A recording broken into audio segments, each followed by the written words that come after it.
तो नमस्कार। The educator अड्डा पर आप सभी का बहुत बहुत स्वागत है। दोस्तों, आज की इस महत्वपूर्ण वीडियो में हम बात करने वाले हैं आरक्षण रोस्टर में हुए बदलाव को लेकर। उनसे रिक्तियों पर क्या क्या प्रभाव पड़ रही है, कौन कितना प्रभावित हो रहा है और बीपीएससी के अंदर क्या क्या चेंजिंग आई है इससे। तो आइए एक एक करके हम लोग जानेंगे क्या न्यूज है।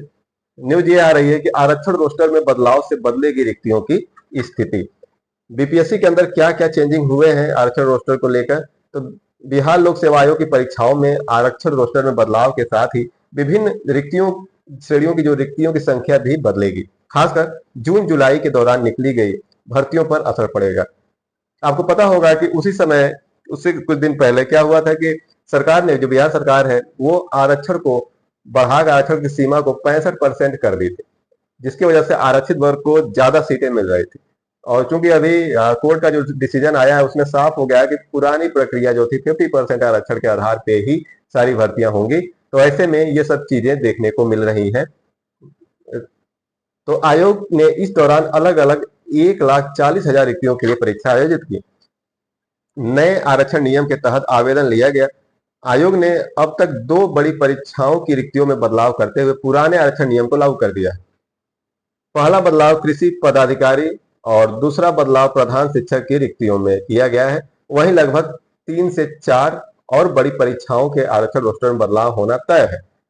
यह बदलाव राज्य सरकार के 65% आरक्षण के नए नियम पर हाई कोर्ट द्वारा रोक के आदेश के बाद हुआ है। क्लियर है। रोस्टर में बदलाव को लेकर आयोग के पास अब तक प्रस्ताव नहीं आया है। आधिकारिक सूत्रों के मुताबिक कोर्ट ने नए आरक्षण प्रावधान को समाप्त कर दिया है। जो 65% का आरक्षण था उसको कोर्ट ने समाप्त कर दिया है। लिहाजा पुराने नियम से रिजल्ट जारी होने की सूरत में इसका व्यापक असर शिक्षक भर्ती प्रक्रिया के तीसरे चरण यानी टीआरई 3 में 87,774 जो पद है टीआरई 3 के, उस पर पड़ेगा। इसमें अनारक्षित श्रेणी के पदों में क्या होगी, वृद्धि होगी।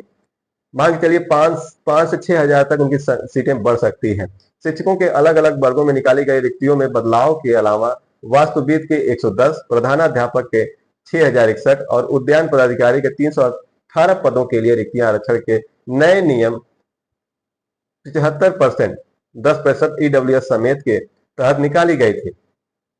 इसके रिजल्ट भी अब पुराने आरक्षण के तहत जारी होंगे। देखिए, सरकार ने क्या किया था कि 65% तो आरक्षित वर्ग को दे दिया, प्लस 10% ईडब्ल्यूएस को दे दिया। ऐसे में जो आरक्षित सीमा हो गई थी टोटल, वो हो गई थी 75%।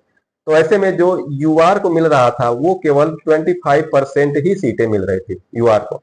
तो ऐसे में ये मैटर कोर्ट गया और कोर्ट ने दोबारा से जो पहले वाला सिस्टम था 50% आरक्षण वाला सीमा, ठीक है, और 10% ईडब्ल्यूएस, इसके आधार पे जो है अब जो है जो भी भर्तियों के रिजल्ट आएंगे वो सब पुरानी प्रक्रिया के अकॉर्डिंग ही आएंगे।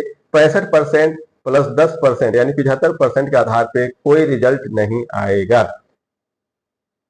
देखते हैं अब इसका जो व्यापक असर आपको दिखेगा टीआरई 3 के रिजल्ट पे। इसमें ज्यादा उतार चढ़ाव आपको देखने को मिल सकता है। शिक्षकों के अलग अलग वर्गों में आपने यहाँ देखा कि किसको कितना निकाली गई थी। इसके रिजल्ट भी अब पुराने आरक्षण रोस्टर के तहत जारी होंगे। वहीं हाल में प्रधान शिक्षक के रोस्टर में बदलाव हुआ है, आप सभी ने देखा था, पिछली वीडियो में भी बताई गई थी। इसके बाद क्या हुआ कि 40,247 से घटकर पदों की संख्या 37,943 हो गई। तो देखिए, जो उसका विज्ञापन आया था प्रधान शिक्षक का, वो विज्ञापन था 40,247 का, लेकिन ये रोस्टर लागू होने के बाद से सीटें घट गई। सीटें घट के कितनी हो गई, 37,943, लगभग 3,000 के आसपास सीटें अचानक घट गई। अब क्या हुआ, इसमें कृषि पदाधिकारी के 1,051 पदों का रिजल्ट भी पुराने आरक्षण रोस्टर के तहत जारी हुआ है। इस संबंध में आयोग के सचिव जो है सत्य प्रकाश शर्मा ने बताया कि 2 विभागों से पुराने आरक्षण नियम के तहत रोस्टर तैयार कर भेजा गया है। इसी के आधार पर रिजल्ट जारी होगा। तो दोस्तों, आज की इस महत्वपूर्ण वीडियो में आप लोगों ने देखा आरक्षण रोस्टर में बदलाव से किन किन भर्तियों पे क्या असर देखने को मिल रहा है और आगामी जो रिजल्ट आने वाले हैं उस पर क्या असर पड़ेगा।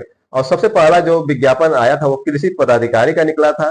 तो देखिए, बीपीएससी ने नए आरक्षण नियम से पहला विज्ञापन जो निकाला था कृषि पदाधिकारी का निकाला था और अंत में कोर्ट ने 75% आरक्षण को रद्द करने के बाद पुरानी आरक्षण नियम से ही रिजल्ट जारी किया। इसके बाद अनारक्षित कोटे की सीटों की संख्या में बढ़ोतरी हुई। वहीं अन्य कोटे के आरक्षण में पूर्व की तरह सीटें घटा दी गई। आयोग ने 1051 पदों के लिए कृषि पदाधिकारी की परीक्षा ली थी।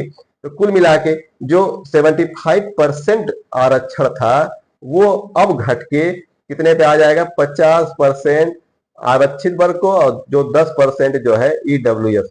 तो ऐसे में टोटल 75% घट के अब 60% पे ये सब कुछ बनेगा। उम्मीद है आपको सब कुछ क्लियर हो गया होगा। मिलते हैं नए अपडेट के साथ, तब तक के लिए आप सभी को जय हिंद।